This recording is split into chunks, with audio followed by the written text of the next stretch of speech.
Okay, so I just want to start by saying this isn't like the end all be all to end fights, but it is going to be a summary of the current end fight meta, the current strats we're doing. Uh, After talking to some smart people, just, what we've agreed upon to be the most consistent ways to kill the dragon. Okay, so when I'm in the end, the way that the dragon chooses to fly around is important. So I'm at 0, 0 right now. There's a little imaginary box around 0, 0, which the dragon will choose targets from. So it has side length 128. So it's 128 by 128 blocks. 4 chunks from 0, 0 in every direction. Okay. So when the dragon chooses a target in the box, it's always going to choose, if it's not choosing the player, it's going to choose a target in the box. I think if the player is loaded in, it sometimes goes a little bit outside of the box, but that's all influenced by the player. I don't know, it's a little weird, but for the most part, the dragon is going to choose targets in this box. When it chooses a target, which is either a block, including a block of air, or it's the player, it's going to charge against its target, and it's going to keep charging until it reaches the target, or until it takes damage. So let me go and create a game. If I do damage to the dragon, it's going to change targets. So there it chose the same target twice. I can cause it to stop its charge short and change its target. You can tell it's changing targets when it starts turning. Alright, so let's talk about getting to the end island first of all. You can have really bad end spawns like this one where you need to either bridge or pearl over. What you'll see most people do is craft all but one of their ender pearls into ender eyes. So they'll save 1 pearl for this situation. And when you're bridging over, there's 2 things you want to do. So you want to be bridging and you want to be listening for the dragon. What I do is I pause every 5 or so blocks and look back at the dragon to make sure it's not charging me. And then when it does charge me, I'll just put a block down behind me. So if I'm boxed in like this with 2 blocks behind me and the dragon charges, you can see that I won't get knocked off. I will, let me be safe again. So these 2 blocks behind me will get destroyed, and I will take a little bit of damage, but at least I'm not dead. Right? And when I'm bridging over, I can just put a block here instead. And as long as I don't get charged at an awful angle, let's say it was charging me from there, then I would do that. And this will prevent me from getting knocked off, but be careful to replace these blocks after the dragon does charge you, because the dragon will destroy the blocks. So you can also have these spawns, which are cave spawns. What you want to do for these ones is just mine your way out. And I'll actually wait here, because using the same mechanic I talked about before, if the dragon decides to charge me right as I'm building out of here, I might get knocked off. But if it charges me right now, then I won't get knocked off, because this end stone is right behind me. Also, if I get a spawn like this, I can pretty much just treat this as a cave spawn, but I can build up like this, putting a block behind me. So when you enter the end, you want to aim to have 10 or 20 arrows. Depends how many you'll get from doing a Knight of Zen Tower. You want to have 5 or more beds, which are going to be your primary source of damage, along with the crystals that you'll be exploding on the dragon. And the ones that you won't be exploding on the dragon, that's what your arrows are for. You'll be destroying those crystals. And you'll also be using your arrows for aerobaiting, which is when you shoot the dragon to make it pick a new target, which has a 1 in 4 chance, again, of being the player. And to start off an end fight, you go to 0, 0. And what I talked about before with the target box of the dragon's going to be choosing targets in this box centered on 0, 0.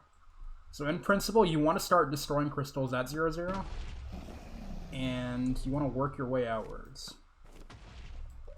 So those 2 crystals had to go, because the dragon's going to be flying over this area a ton. And then it's going to probably go over there, but these crystals here are probably of higher priority. I think the dragon's healing's based on distance to the actual crystal, not to the tower, so the taller crystals actually present more of a threat, because the dragon can heal from these from further away. So you want to take out the taller crystals as well. So yeah, that's how you decide the priority, how close they are to 0-0 and how tall they are, and you sort of consider both of those things and decide which crystals you want to keep. Now, the shorter crystals you actually don't want to destroy if you can help it. That's because the shorter crystals are actually good for doing crystal strats. There's 2 reasons to take out the taller towers first. Well, 1, the dragon can heal from them from further away, and also they take too long to climb up in order to do crystal strats. And by crystal strats, I mean exploding the crystal on the dragon's head. So one thing you'll notice from watching my gameplay is that I'll always jump before I do a crystal shot. So for this crystal, I'm going to jump before I shoot it. And then you'll see me shoot shorter ones, and I'll also jump before I shoot them. Right. The reason for this is because on the taller ones, obviously jumping is going to give me an advantage because I can get like a better angle on them. It's as if I'm on higher ground as I shoot them. Right. This one's pretty hard to hit overall, but it would have been even harder if I was just standing. So what jumping does is it gives me it lets me be more flexible, basically, with these taller crystals, and especially the ones that are tall and wide. I can get better angles on them. And then I'll also jump when I shoot the shorter crystals, just because I want it to be consistent. Like, I don't want to have to practice 2 different arrow shots. I'd rather just practice the better one. And then one thing I forgot to mention is if there's a short crystal near 0-0, you can actually climb it. Like so, and what you're gonna do is you're gonna wait for a charge on this crystal. So if the dragon decides to charge me, I'm gonna do a crystal hit, but until it does, I'm just gonna use this as a vantage point to take out nearby crystals. So when you get to this point of the end fight, where a few crystals near 0-0 have been destroyed, and you're confident the dragon's not gonna heal too much health, this is when you can start playing for charges. So if the dragon were to charge me right now, this is where I would do a bed hit. If I was standing on a crystal, I'd do a crystal hit. And when the dragon's not charging me, that's when I would be aerobaiting. Whoops. So I'm hitting the dragon with arrows to get that 1 in 4 chance of it charging me. And I'm saving a lot of time by doing this, because if I'm not hitting it with arrows, I have to wait for it to finish the charge that it's currently on. So it's a big time save just to, skip this charge onto the next one and do that until I get a charge on me. You can either aerobait by hitting the dragon or hitting crystals that it's healing from. Hitting the crystal that it's healing from will deal 10 hit points of damage to the dragon. And it's obviously easier to hit a crystal than it is to hit the moving dragon. Another thing to note is that there's good and bad times to aerobait. So, remember I talked about the box that the dragon flies around? If it's flying towards one of the edges like this, I can tell that it's about to change directions like right now. So, aerobaiting it then to try to force it to pick a new target is pretty pointless, because it's about to change targets anyway. So that would just be wasting an arrow. But if it's charging inwards and it's going at a pretty decent speed, you can tell it's picked something further away to charge. It's a little hard to do, but eventually you'll develop an instinct for it. Is that it'll go further. If it's going faster at the beginning of a charge, you know it's picked something far away. If it's going slower, you know it's picked something very close to it. So yeah, the position and speed of the dragon will both tell you if it's a good or bad time to do an aerobait. And if there's anybody who has aerobaiting down, better than anybody else, it would be Sea Skull. So if you want to see aerobaiting used to its full effectiveness, I'd recommend watching either of Sea Skull's former world records. Something that's worth noting is if you watch any of the world record runs, you'll notice they start doing bed hits a lot earlier. Like, they'll just enter the end and start doing bed hits immediately. This is a more risky way to play, but it can also have a big payoff because you're basically playing for a high roll on charges. And if you low roll, you're giving the dragon a lot more chances to heal. So this could potentially like kill your run if you're playing this way. But it's also the way you need to play if you're playing for like a crazy fast, minute and a half end fight. Alright, so the last thing we're going to go over is how do we actually position our beds and, what's the timing and all of that. And we'll do the same for crystals as well. So the way bed hits work is that the bed will explode and the explosion will generate from the pillow of the bed. So you want to have a block here. Since the block's between you and the source of the explosion, you're only going to take half a heart with this setup. You can also do this, which I do sometimes, but it's harder to see where the dragon's coming from, and you have to be very careful with a block here. Because if I'm standing like this, then I'm going to take damage from this.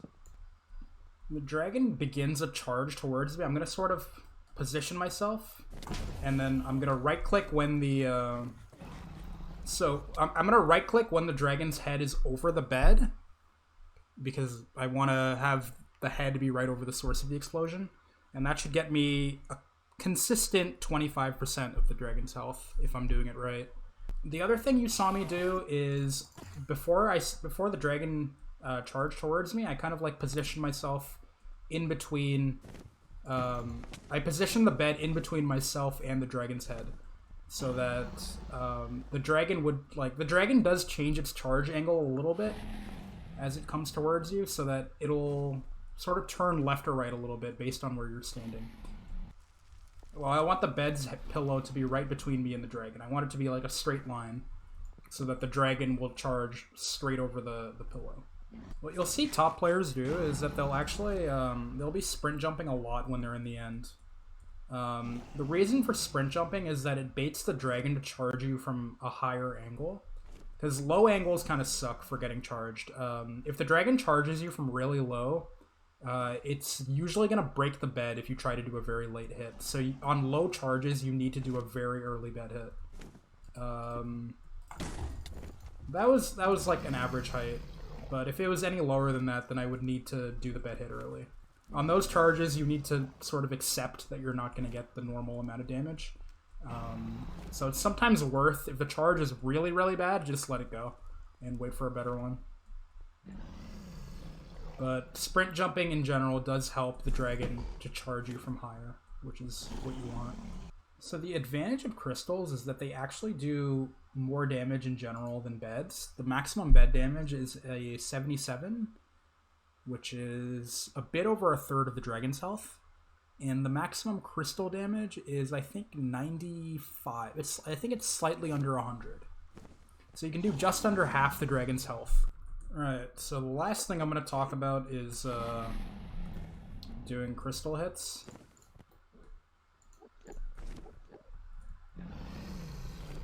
So the way crystals work is it's pretty similar to a bed hit. And really, you're just waiting for a charge, and you want to detonate the crystal when the dragon's head is directly inside this block.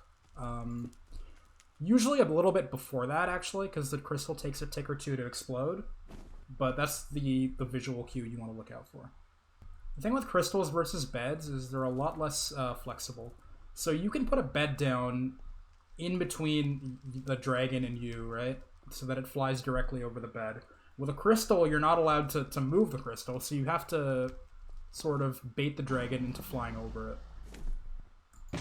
Like there, what I did was I drifted a bit to the right to try to get the dragon to turn a little bit. And it wasn't much, but it probably gave me a few more hit points of damage there. And you want to look out for, on these higher crystals, yeah, you might get a really bad charge where the dragon is charging you from under, and the obsidian will protect it from taking damage. You can imagine the obsidian would make it so that the dragon takes little to no damage there. So you want to avoid the tall crystals because they're hard to get to and because they do bad damage. Unless you have a pearl, I'd say don't even bother building up to them. The good ones to go for are these ones, which you can build up to in no time. Another thing I like to do is if I'm climbing a crystal, I'll put a block here. So what just happened there was the dragon charged me as I was climbing, and this block that I just put down prevented the dragon from knocking me off. So let's say I'm higher up. This could actually, like, save my run right here, potentially. Now, if you have a bad charge, what you want to do is not... I mean, the dragon might not even fly directly over the crystal. In that case, you want to do the next best thing, which is detonate it when it's closest to the crystal. Like that. So that wasn't amazing, right? But that's probably the best damage I could have gotten with that charge.